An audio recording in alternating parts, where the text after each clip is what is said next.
بسم اللہ الرحمن الرحیم۔ السلام علیکم، میں ہوں ندیم ریاض اور یہ آپ کا یوٹیوب چینل پاک پولیٹکس آفیشیل۔ خبروں پہ تبصروں و تجزیوں کے لیے دیکھتے رہیے ہمارا یوٹیوب چینل پاک پولیٹکس آفیشیل۔ ہر نئی ویڈیو سب سے پہلے دیکھنے کے لیے آپ سبسکرائب کیجئے، بیل آئیکن پہ کلک کیجئے اور آل پہ پریس کیجئے تاکہ ہر آنے والا ویڈیو کا سب سے پہلے نوٹیفیکیشن آپ کو مل سکے۔ تو چلتے ہیں آج ہم اپنی آج کی ویڈیو کی طرف۔ سیاسی ماحول میں جو گرما گرمی اپریل سے جاری تھی، اس میں مزید الیکشن کمیشن کی جانب سے فارغ فنڈنگ کیس کے فیصلے کے بعد تیزی آ گئی ہے۔ الزامات اور جوابی الزامات کا سلسلہ تیز ہو گیا ہے۔ فارغ فنڈنگ لینے اور نہ لینے کی تصدیق و تردید کی جا رہی ہے۔ دونوں طرف سے ایک دوسرے پہ گولہ باری جاری ہے۔ اس سلسلے میں کل جو ہے وفاقی کابینہ نے ممنوعہ فنڈنگ پر تحریک انصاف کی قیادت کے خلاف پولیٹیکل پارٹیز آرڈر 2002 کے تحت کارروائی کا فیصلہ کرتے ہوئے کہا ہے کہ عاشورہ کے بعد وزارت قانون تمام قانونی اور آئینی پہلو کا جائزہ لیتے ہوئے ڈکلیریشن سپریم کورٹ بھیجنے کے لیے کابینہ میں پیش کرے گی۔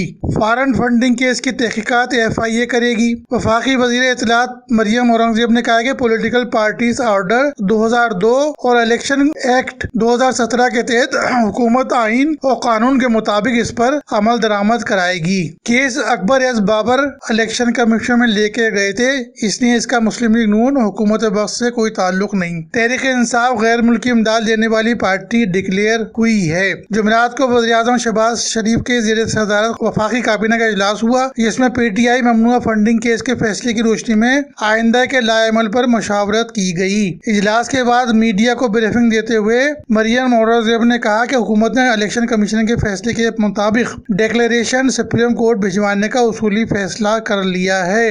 8 سال میں تحریک انصاف نے اس کیس میں 51 التباء حاصل کیے۔ عمران خان نے 5 مرتبہ جعلی بیان حلفی جمع کروایا۔ اس کے علاوہ وزیر اعظم شہباز شریف صاحب نے بھی فرمایا ہے کہ کئی دہائیوں تک عمران نیازی دیانتداری، شفافیت اور احتساب کے نام پر عوام کو گمراہ کرتا رہا۔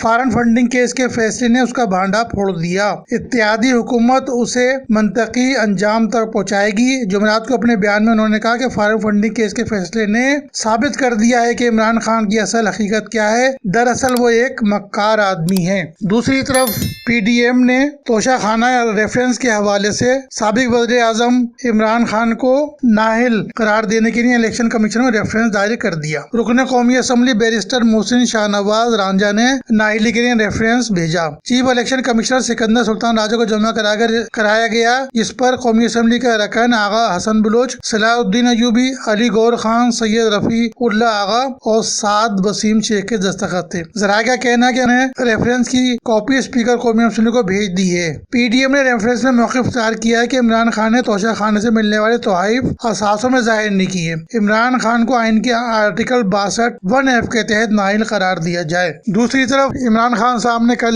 چیف الیکشن کمیشن کے خلاف جو احتجاج کیا، اس میں خطاب کرتے ہوئے فرمایا کہ غیر ملکی کمپنی سے پیسہ لینا 2012 میں جرم نہیں تھا۔ فارغ فنڈنگ کیس کے فیصلے میں واضح تضادات ہیں۔ پیچھے سے ڈوریوں کو ہلایا جاتا ہے۔ ایسا کیا غلط کیا جس پر نااہلی اور کارروائی کی باتیں شروع ہو گئیں؟ پیسے کے بغیر سیاسی جماعت کیسے چل سکتی ہے؟ الیکشن کمیشن نے بیرون ملک پاکستانیوں کے پیسوں کو فارغ فنڈنگ قرار دیا ہے۔ اگر یہ فارغ فنڈنگ ہے تو جو اوورسیز پاکستانی 31 ارب ڈالر پاکستان بھیجتے ہیں تو پھر وہ کیا ہے؟ الیکشن کمیشن کو کیا پتا فنڈ ریزنگ کیسے ہوتی ہے؟ الیکشن کمیشن کو شرم نہیں آتی؟ آنے والی نسلوں کو کیا پیغام دے رہے ہیں؟ بدقسمتی سے کرپٹ لوگوں کے علاوہ وہ قوتیں بیٹھی ہیں جو عوام کی رائے کو کنٹرول کرنا چاہتی ہیں۔ حقیقی آزادی تب ملے گی جب غریب آدمی کے ووٹ سے تبدیلی آئے گی۔ EVM آئے گی تو خفیہ ہاتھوں کی گیم ختم ہو جائے گا۔ الیکشن کمیشن کے خلاف احتجاج کے دوران کارکنوں سے ویڈیو لنک کے ذریعے خطاب کرتے ہوئے تحریک انصاف کے چیئرمین نے کہا کہ اسلام آباد کو قلعہ بنا دیا گیا ہے اور ایسا لگا جیسے کوئی باہر سے حملہ کرنے لگا ہے۔ ان کو اتنا خوف ہے، خوف کیوں ہے یہ سمجھنا بہت ضروری ہے۔ انہوں نے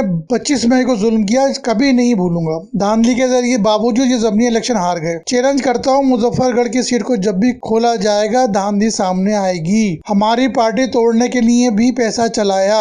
جب یہ تمام حربوں میں فیل ہوئے تو انہوں نے آخر میں الیکشن کمیشن کو استعمال کیا۔ جن لوگوں نے بھٹو کا جوڈیشل قتل کیا یہی لوگ تب تھے۔ ان کو خوف ہے، قوم آزاد ہو رہی ہے اور سنبھالی نہیں جا رہی۔ الیکشن کمیشن کو ایسا